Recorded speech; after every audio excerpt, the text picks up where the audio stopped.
A guerra en Irán vive o día de bombardeos máis intenso. É o que asegura Estados Unidos, que di que se están cumprindo os obxectivos máis rápido do previsto. O réxime iraniano afirma que serán eles os que decidan a fin do conflito. 10 días de guerra teñen consecuencias pros cidadáns a milleiros de kilómetros do Golfo. Soben os combustibles, a electricidade, o transporte marítimo e, canda eles, hipotecas e a cesta da compra. Patronal, agricultores e transportistas piden medidas axiña. Dende a Moncloa din que aínda teñen que analizar a situación e escoitar a postura de Europa. Aínda que non o pareza, houve un tempo en que non había móviles, un tempo en que non chamábamos a unha persoa en particular, senón a un lugar. A chegada dos primeiros teléfonos fixos transformou a nosa sociedade. Hoxe, 150 anos despois da primeira chamada, eses primeiros teléfonos son xa un obxecto de culto. Comezamos, boas noites. A Casa Branca asegura que os deste martes están sendo os bombardeos máis intensos nos 11 días de guerra contra Irán. Nas últimas horas, Donald Trump pasou de anunciar a inminente fin do conflito a ameazar con golpear 20 veces máis forte. O réxime mantén o pulso e aseguran que serán eles quenes decidan o remate das hostilidades. En poucas horas a Casa Branca pasou de anunciar que a guerra de Irán está case rematada, como dixo este luns Donald Trump, a anunciar por boca do seu secretario de guerra o día máis intenso de bombardeos. Pete Hegseth dá por destruídos a armada, a forza aérea e os radares iranianos, pero evitou fixar prazos para a fin do conflito. O xefe do exército iraniano responde que serán eles quen decidan cando remata a guerra. Insisten que non deixarán que pase unha gota de petróleo polo estreito de Hormuz, unhas palabras ás que Trump respondeu ameazando con golpear 20 veces máis forte. Non se recuperarán xamais, advertiu. Israel bombardeou nas últimas horas tanto Teherán como o aeroporto iraniano de Kermán. Estámoslles rompendo os osos, presumía Netanyahu, pero queda traballo por facer. O exército hebreo tamén segue castigando os barrios do sur de Beirut. O Líbano concentra xa case 600 dos 2.000 mortos da guerra. Hai máis de 700.000 libaneses desprazados. O exército iraniano tampouco deixa de atacar os países do Golfo con bases estadounidenses. Un dron incendiou este martes a maior refinería dos Emiratos Árabes. Tras negalo varias veces, Trump di agora que é posible negociar. Vladimir Putin falou este martes co presidente iraniano tras facelo onte co estadounidense. Tamén a China informou de que está exercendo de mediadora entre as partes. A guerra aviva o temor a que se dispare de novo a inflación. As subas da electricidade e dos combustibles ameazan con trasladarse tamén á cesta da compra e ás hipotecas. O Euribor escalou hoxe 18 puntos básicos, a maior suba diaria desde 2008. O Euribor diario alcanzou este martes o 2,55%, o dato máis alto dos últimos 11 meses, tras subir de golpe 18 puntos básicos. En plena escalada bélica, crece o temor a que se dispare de novo a inflación. Os mercados miran ao Banco Central Europeo. Estamos hablando que posiblemente el Banco Central Europeo va a decir que los tipos tengan que subir y desde luego para lo que es el área, por supuesto, de los hogares, por supuesto del transporte, de la logística, por supuesto de la industria, pues realmente es una noticia no mala, sino muy mala. A patronal española e varias cadeas de alimentación apostan por eliminar o IVE dos produtos básicos para conter a suba da cesta da compra. Nos encantaría que mañana tanto el gobierno español como el gobierno portugués decretase el IVA cero, ¿no? O prezo da luz multiplicouse por 6 nos últimos 10 días. Desde que empezou a guerra, os carburantes subiron entre un 9,4% e un 18%. Agricultores, pescadores e transportistas piden medidas para corrixir a suba do combustible profesional. Os prezos soben e os grupos políticos reclaman ao goberno medidas. O Executivo avanza que ao longo desta semana intercambiará ideas cos grupos parlamentarios, cos axentes sociais e que tamén escoitará as propostas da Comisión Europea. Pedro Sánchez comparecerá no Congreso en 2 semanas, o 25 de marzo. Para poner en marcha una respuesta calibrada y eficaz en un doble plano. El plano coyuntural con medidas para proteger a hogares, a trabajadores, a empresas afectadas y en un plano estructural, con medidas para acelerar la transición ecológica y fortalecer nuestra autonomía estratégica. El no a la guerra no va a hacer que la gente llegue a fin de mes. El no a la guerra no va a hacer que la gente se pueda alquilar una casa. El no a la guerra no va a hacer que la gente pueda comprar pescado más de un día a la semana. El no a la guerra no va a hacer que mucha gente pueda poner la calefacción todos los días de la semana. Hacen falta medidas serias y un gobierno serio. A espera de que dende Moncloa dean pasos adiante para atallar a suba dos prezos, hoxe mesmo soubemos que o Consello de Ministros vende a aprobar unha inxección extraordinaria de 1.340 millóns de euros para o Ministerio de Defensa. Facenda non dá detalles sobre este incremento do gasto e limítase a indicar que Defensa ten que facerlle fronte a necesidades ineludibles. Europa dá un cambio de 180 graus á súa política nuclear. Anuncia un investimento de 200 millóns de euros ata 2030 para construir minicentrais. Bruxelas, María Calvo. Mentres o goberno español pecha centrais de primeira e segunda xeración, Ursula von der Leyen anuncia 200 millóns de euros para construir mini-reactores nucleares de aquí ao 2030. Di que para reducir a dependencia do exterior, o noso continente debería combinar a enerxía nuclear coas renovables. Afirma que Europa cometeu un erro estratéxico ao afastarse nestos últimos anos da enerxía nuclear e a Comisión non está soa neste impulso renovado ás nucleares. O presidente francés Emmanuel Macron defende que a nuclear é o escudo europeo contra a chantaxe no prezo dos hidrocarburos. Sectores como a das conservas ou o granito teñen mercadorías paradas en Galicia a causa do conflito en Oriente Medio. Fletar un contenedor para trasladar os seus produtos é cada vez máis caro. As empresas galegas xa están pagando máis por mover as súas mercadorías. Non hai ningún problema para mover mercancías, a día de hoxe hai solucións.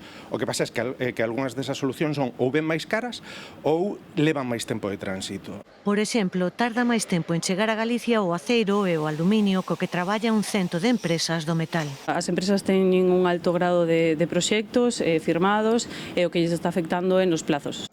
Con incumprimentos que poden traer penalizacións para as empresas. Iso temen no sector da moda e do téxtil galego, un dos máis afectados. Non solamente as empresas máis grandes tenían en Oriente Medio un mercado importante, sino las pequeñas llevan tiempo trabajándolo e tenían allí alianzas comerciales, tenían franquiciados, tenían ventas directas. Tamén están en risco as exportacións ao Golfo Pérsico de conservas e peixe conxelado.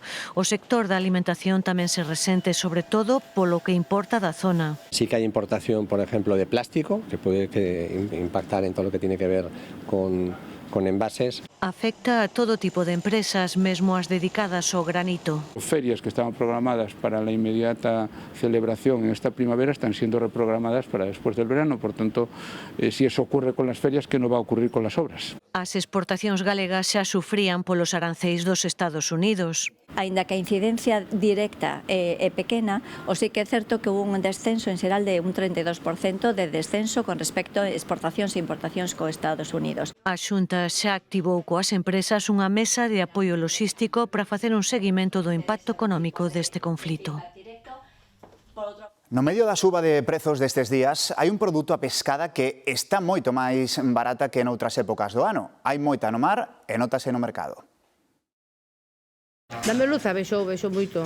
Esta merluza chegou a estar a 22 euros máis IVA, a lonxa, e agora non, anda sobre 14, a grande, 14, 15, 16, a pequena sobre 10, 8, 7, depende do tamaño. Prezos que non se vían dende hai tempo. A pescada de volanta, a capturada con red en que o animal queda enmallado pola galada, é unha das especies que maior baixada tivo nas dúas últimas semanas. Aquí chegamos a vender no puesto a 6,90. Peixe de costa, non peixe de gran sol, peixe como este do día. Coa nortada subiu un pouco, pero bueno, temos lá xa 9,90, pero se mellor o tempo baixe.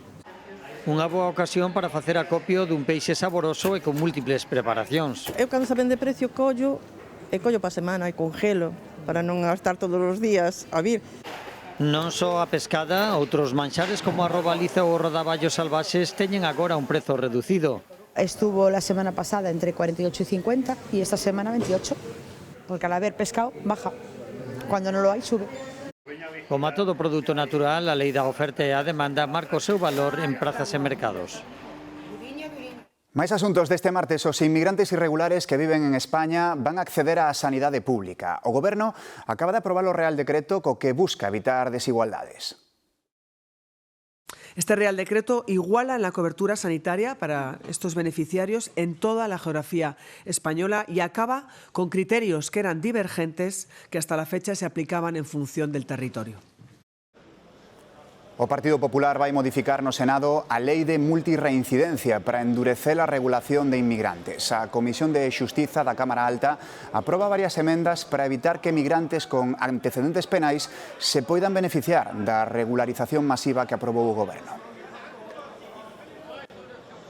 Recta final da campaña para as eleccións en Castela e León que se celebran este domingo. Alfonso Rueda estivo hoxe en Ponferrada e Vilafranca do Bierzo para apoiar o actual presidente e candidato á reelección Alfonso Fernández Mañueco. Tras reunirse con empresarios do Bierzo, Rueda destacou a Mañueco como aliado de Galicia á hora de reclamarlle ao Goberno central que mellore as infraestructuras e a planificación eléctrica do noroeste. Sería una magnífica noticia que podamos seguir reivindicando todo lo que está por hacer. Algunas cosas lleva muchos años el gobierno socialista, el gobierno central pintándolas en papeles, diseñándolas en la pantalla de un ordenador, pero no pasan de ahí y por lo tanto tenemos que seguir presionando para que se acabe esta discriminación. Máis asuntos da nosa actualidade. O Parlamento de Galicia rexeitou esta mañá crear unha comisión de investigación sobre Alti, Xesús. Si hola, que tal? Esta iniciativa partiu do BNG e o Grupo Socialista sumou os seus votos. Querían os nacionalistas, entre outras cousas, coñecer o documento de principio de acordo entre a empresa portuguesa Altri e a sociedade Impulsa, participada pola Xunta de Galicia. Os populares argumentaron que se trata dun documento privado, polo tanto non está sometido á lei de transparencia. Tamén recordaron que socialistas e nacionalistas, antes das últimas eleccións autonómicas, aprobaron nesta Cámara algunhas iniciativas a prol da instalación desta empresa. Mudaron de opinión, dixeron, despois das eleccións autonómicas. Por todo isto, o Grupo Popular votou en contra de abrir esta comisión de investigación. A Fiscalía pide 25 anos de prisión para os pais que mantiveron encerrados os seus fillos durante 4 anos en Oviedo. Os abogados da parella, pola contra, piden a absolución. Din que protexeron os seus fillos dunha forma que se pode considerar extravagante, pero que non é delito. En abril do ano pasado, unha veciña deste lugar próximo a Oviedo alertou a policía de que sentía voces de nenos aos que nunca había. Iso levou a descubrir o illamento no que vivían 3 menores, 2 xemelgos de 8 anos e o seu irmán de 10, desde que os seus pais, un alemán de 54 anos e a súa muller, unha estadounidense de 49, se asentaran nun chalet desta zona 4 anos antes. A vivenda chegou a describirse como a casa dos horrores polas condicións de insalubridade, a falta de escolarización e a desnutrición que supostamente padecían os pequenos. Os 3 pasaron daquela a depender dos servicios sociais e os seus pais entraron en prisión. Este martes empeza o xuízo a porta pechada contra eles na audiencia de Oviedo. A Fiscalía e a acusación particular promovida polo Goberno do Principado piden para a parella unha pena de máis de 25 anos de cadea polos delitos de violencia psíquica habitual, detención ilegal e abandono de familia. Pero os abogados defensores van presentar unha perspectiva moi distinta. No hay ninguna casa de los horrores, eso no existe. Aquí lo que ha habido es una situación de aislamiento voluntario, una familia que no ha abandonado a sus hijos, sino todo lo contrario. Lo que ha dado se ha volcado en sus hijos de una manera quizá extravagante o heterodoxa. A defensa mantén que o caso nunca debeu chegar á vía penal e piden absolución para os pais, para que a partir de aí se poida traballar con eles e logren recuperar a custodia dos fillos e a reunificación familiar. O bronce, xa o saben, é un material tan cobizado que os ladróns o rouban mesmo dos cemiterios. Dun camposanto de Coles levaron 12 figuras que adornaban os panteóns. Nesta aldea de Ferreiros, os veciños aínda non acaban de creer o acontecido nos últimos días no seu cemiterio. Deste xeito, atoparon moitos dos seus panteóns. Tuvo que ser o fin de semana, porque houve unha persona que o domingo á tarde, sobre as 6:30, veu ao cemiterio e foi o que se deu conta. Estaba mirando as sepulturas e de repente mirou para arriba e di, aquí algo falla. E viu que faltaba o que é na capilla, o crucifijo, a cruz. De feito, os ladróns se les iron coidadosamente as tumbas asaltadas, situadas en distintas zonas do Camposanto. Só arrancaron os cristos que eran de bronce. A veciñanza día estar moi desgustada co acontecido que din afecta a moitas familias da parroquia. Foi unha persona que veu aí ao cementerio, foi o que viu que faltaban cousas no cementerio. E foi o que dixo que... Entonces fomos a mirar. E que faltaba? Faltaban cruces. Por lo menos unhas 12 ou 13 cruces. Algúns veciños achegábanse ata o cemiterio para comprobar os danos. Din que nesta igrexa de San Eusebio nunca acontecera nada semellante. Se levaron bastantes cristos de bronce, bueno, un desastre fixeron aquí. Todos de bronce debían ser, sí. Levaríanos para fundir e para o mercado. Iso é o que sospeitan a meirande parte dos veciños, que os levaron para fundir e poder revendelos. Por iso din, non teñen esperanza de recuperalos. Espectacular accidente na cidade da Coruña. Unha furgoneta bateu contra unha dúcia dos coches que estaban aparcados na rúa. O resultado é tremendo, por sorte sen feridos. Eu tiña un coche aparcado nesta calle, ademais xusto lle dixer ás fillas que ven, aparquei cerca. E, bueno, a defensa, atrás, un pouco no lateral, manchas de pintura, pero en comparación co que teñen o resto dos coches, podese dicir que libramos. Teño aviso da policía local porque efectivamente danos ten, aínda que, xa digo, son mínimos en comparación co que lle tocou ao resto de coches que estaban aparcados. Así sabía Marta esta mañá que o seu coche era un dos 12 sinistrados. O responsable dos cuantiosos danos materiais é o condutor dunha furgoneta amarela que deu positivo na proba de alcohol. Se supone que empezó ahí abajo, siguió para arriba, se cogió el coche que está en la esquina allá arriba y todo, lo destrozó todo. Y luego en la acera de enfrente tienes 3 coches más, todos destrozados. Pasaban poucos minutos das 10 da noite deste luns cando un forte estrondo alertaba a veciñanza. Un tupetazo yo, es que no sabía ni lo que fuera, fuerte sí. Y ahora pasaba, fue cuando vi el coche, digo, esto fue lo de ayer. Malia a impactante escena que deixou o accidente, non houbo feridos. Foi unha sorte que non ocurres unha desgracia. Gracias a Dios non se llevou a nadie. O suceso deixa susto e desgusto no barrio dos Mallos. En Santiago esta tarde unha intensa fumareda alertou a veciñanza da zona Bella. Ao baixo dun dos edificios históricos do barrio da Algalia, habitado de cote por ocupas, estaba ardendo. Aínda non se coñece a orixe do incendio que mobilizou a bombeiros de Santiago, a policía local e unha ambulancia do 061, aínda que non trascendeu que houbese ferido ningún.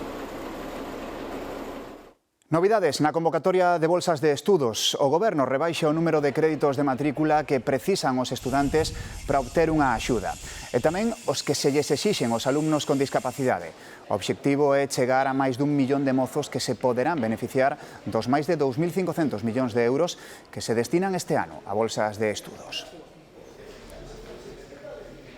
Os concellos poderán sumarse ao novo sistema de financiamento de axuda no fogar a partir de finais deste mes de marzo. A Xunta prevé destinar 150 millóns de euros máis a este servizo de competencia municipal que reciben uns 23.000 dependentes na nosa comunidade. Poderán solicitarlle á Xunta de Galicia o incremento do precio no servicio de axuda no fogar. O obxectivo que ten o Goberno galego, igual que a FEGAMP, é continuar financiando un servicio que hai que recordar que é de competencia municipal. Un servicio que é fundamental, que lle presta a mellor atención e da mellor calidade a todas as persoas maiores da nosa comunidade. Morreu o xornalista Raúl del Pozo aos 89 anos en Madrid. Del Pozo foi reporteiro, columnista, novelista e, sobre todo, cronista parlamentario.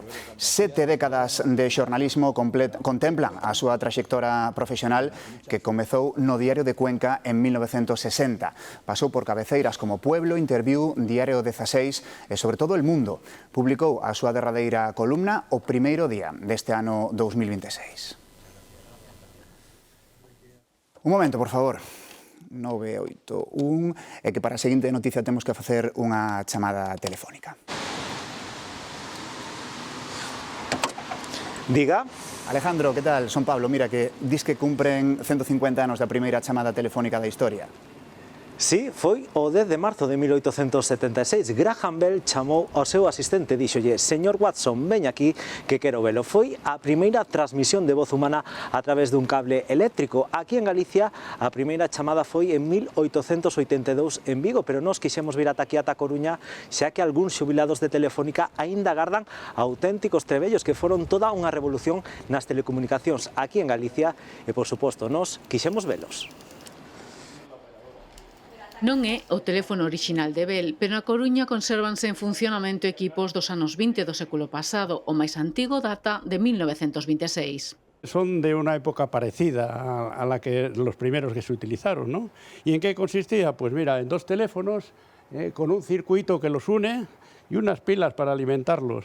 Y cuando alguien quería hacer una llamada, pues lo que hacía era mover el circuito, descolgar e hablamos por teléfono. Os teléfonos de batería local son como os que inventou o italiano, o Muzzi, e tamén o Bell, no? Que comercializou o Bell. Igual, exactamente igual, non había diferencia prácticamente. A primeira chamada tivo lugar en 1876. O impacto foi tal que 2 anos despois xa se instalaron as primeiras centraliñas e máis tarde as redes locais. Daba comezo a evolución das telecomunicacións, logo viñeron outros fitos. El cambio de tecnología analógico a digital.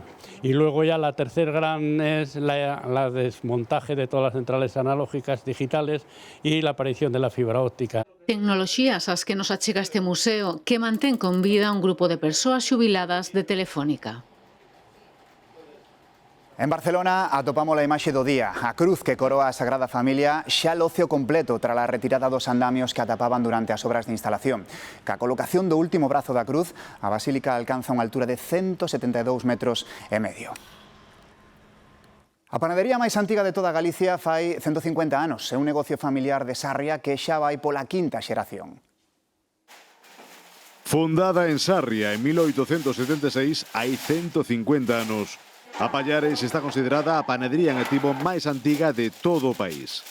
A actual xerente é, de feito, a tataraneta dos fundadores dun negocio familiar recoñecido recentemente con diversos galardóns, como o Picadillo ou o Premio do Comercio Galego á Traxectoria. Para nos chegar aos 150 anos é un orgullo, pero a min, que son a seguinte xeración, tamén unha gran responsabilidade, porque conseguir manter e ir evolucionando co tempo un negocio tan histórico, pois sinto como unha gran responsabilidade e un reto. Entre os diversos produtos que ofrece esta panadería centenaria, destacan os pans artesáns en forno de leña ou os seus doces. Pero se por algo ten sona en toda a contorna, é pola súa ampla variedade de empanadas elaboradas con masa de pan. Teñen unha calidade extraordinaria. Fan as cousas moi a tradicional. A cabalo entre 3 séculos, a Pallares é a día doxe moito máis ca unha panadería. Os seus escaparates erixíronse en auténticas galerías da artesanía local e dende a década pasada, esta institución conta co seu propio museo, onde se exhiben pezas de toda a súa historia. Todas as xeracións que nos precederon foron guardando todas as ferramentas e a maquinaria que usábamos para facer o pan. E por esa hora temos a sorte de poder expoñelas e enseñar cales foron os nosos inicios. Xa non hai abonos para o Son do Camiño. O festival que se celebrará no Monte do Gozo entre o 18 e o 20 de xuño esgotou, como en edicións anteriores, os abonos de 3 días. Próximamente anunciarase o cartel por días e poñeránse á venda as entradas diarias. Os cabezas de cartel este ano son Katy Perry, a que escoitan, Linkin Park e Dani Martín, pero sobre o escenario estarán tamén Lola Índigo, Leire Martínez, Sensenra ou Carlos Ares. Xogando corremos dunha barca no peirao de Cariño. Así de tranquila nadou unha cría de lobo mariño sen sospeitar o rebumbio que causou na veciñanza. A especie non cría en Galicia, pero chegan desde as colonias de Francia, Inglaterra ou Irlanda. Os sucesivos temporais deste inverno xa arrastraron varios exemplares mortos ata a nosa costa. A cría, de aproximadamente 6 meses, non se deixou volver ver. Estes que ven agora son rorcuais, o segundo animal máis grande do planeta. Como a súa curma a balea azul, usa a técnica da alimentación por estocada. Aí a poden ver, nadan rapidamente cara a un banco de peixes pequenos, abren completamente a boca e todo para dentro. Están estes días na costa de Chile, augas moi ricas en nutrientes, pero tamén unha zona onde morren moitos tras chocar contra barcos ou quedaren enleados nas súas redes. E seguimos no mar, merguñámonos nas augas do Caribe, na costa entre México, Belize, Guatemala e Honduras, un lugar especial que xerou durante miles de anos a segunda barreira de coral máis grande do mundo. A luz solar e as augas pouco profundas permitiron a expansión desta maravilla que é crucial para a saúde ecolóxica da rexión. É o chamado Sistema Mesoamericano, con 1000 kilómetros de longitude. Cada 10 de marzo promóvese a protección deste ecosistema que afronta importantes ameazas como o cambio climático, a contaminación e a sobrepesca. Os esforzos son titánicos e hai zonas que se están recuperando, pero hai outras aínda en estado crítico. Queda moito por facer. Feliz noite. Ata mañá.